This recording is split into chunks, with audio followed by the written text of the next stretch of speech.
రామయ్య, సోమయ్య ఇద్దరు ఇరుగు పొరుగు వాళ్ళు. రామయ్య పేద కుటుంబానికి చెందిన రైతు. సోమయ్య పెద్ద భూస్వామి. రామయ్య ఎప్పుడూ ఉల్లాసంగా, హాయిగా ఉండేవాడు.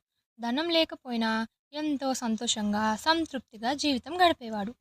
సోమయ్య ఎప్పుడూ ఆదుర్దగా ఏదో ఆలోచనలో ఉండేవాడు. రాత్రిపూట అతనికి సరిగ్గా నిద్ర పట్టేది కాదు. ఏ దొంగైనా వచ్చి తన బీరువాలోని డబ్బుని కాజేస్తాడేమో అని భయపడుతూ ఉండేవాడు. సంతోషంగా ఉండే రామయ్యని చూసి అసూయ పడేవాడు సోమయ్య. ఒకరోజు సోమయ్య రామయ్యను పిలిచి, నీవు పేదవాడివి, ఈ డబ్బుతో హాయిగా జీవించు అని కొంత డబ్బు ఇచ్చాడు. సోమయ్యకు కృతజ్ఞతలు తెలిపి వెళ్ళిపోయాడు. చీకటి పడింది. రాత్రంతా రామయ్యకు కంటి మీద కునుకు లేదు. డబ్బు పెట్ట వెంక చూస్తూ కాలం గడిపాడు. సోమయ్యకున్న భయం, అశాంతి ఇప్పుడు రామయ్యకు పట్టింది.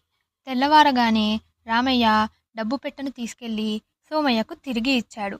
నేను పేదవాణ్ణి సోమయ్య, నన్ను ఇలాగే ఉండనివ్వు. నీవు ఇచ్చిన డబ్బు నా మనశ్శాంతిని కూడా నాకు కాకుండా చేస్తుంది.